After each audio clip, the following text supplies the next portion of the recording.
Madhira municipality ఎన్నికల్లో లబ్ధి పొందేందుకే deputy chairman బట్టి విక్రమార్క కొత్త డ్రామాలకు తెరలేపారని మదిర నియోజకవర్గ బీఆర్ఎస్ పార్టీ ఇన్ఛార్జ్ జిల్లా పరిషత్ మాజీ చైర్మన్ లింగాల కమలరాజు ఆరోపించారు. 2 సంవత్సరాల కాలంలో కాంగ్రెస్ ప్రభుత్వం ఏర్పడి మదిరలో చేపట్టినటువంటి అభివృద్ధి ఏంటో చెప్పాలంటూ ఆయన డిమాండ్ చేశారు. విలేకరుల సమావేశం నిర్వహించినటువంటి లింగాల కమలరాజు కాంగ్రెస్ ప్రభుత్వ తీరుపైన డిప్యూటీ సీఎం బట్టి విక్రమార్క పైన తీవ్ర ఆరోపణలు చేశారు. 100 కోట్ల రూపాయలు తీసుకొచ్చి బీఆర్ఎస్ హయాంలో నాటి ముఖ్యమంత్రి కేటీఆర్ల సహకారంతో అభివృద్ధి చేస్తే కాంగ్రెస్ ప్రభుత్వం ఏర్పడినటువంటి 2 నెలలలో మదిరను పూర్తిగా ధ్వంసం చేశారని మండిపడ్డారు.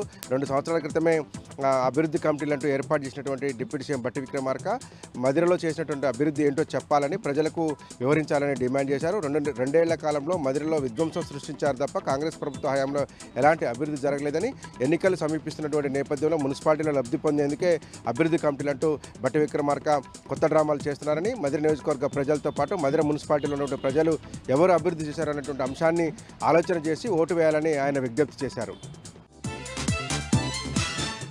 ఇక ఖమ్మం నగరం 8వ డివిజన్లో ఉన్నటువంటి వైఎస్ఆర్ నగర్ కాలనీలో వరుస దొంగతనాలతో ప్రజలు హడలెత్తిపోతున్నారు.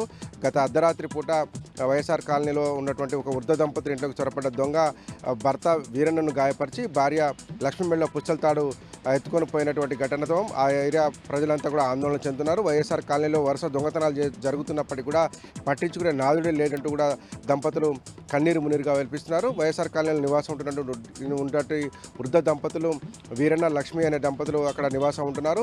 అర్ధరాత్రి సమయంలో మూత్ర విసర్జన కోసం వీరన్న బయటకు వచ్చిన సందర్భంలో హఠాత్తుగా చొరబడ్డటువంటి దొంగ వీరన్న చేతులు కోసి ఆయన భార్య లక్ష్మి మెడలో నుంచి బంగారు గొలుసు ఎత్తుకొని పరారయ్యారు. ఈ పరిణామంతో కేకలు వేశారు వీరన్న దంపతులు. చుట్టుపక్కల వాళ్ళంతా వచ్చి ఓదార్చేటువంటి ప్రయత్నం చేశారు. పోలీసులకు ఫిర్యాదు చేసినటువంటి వీరన్న న్యాయం చేయాలని చెప్పి కోరుతున్నాడు.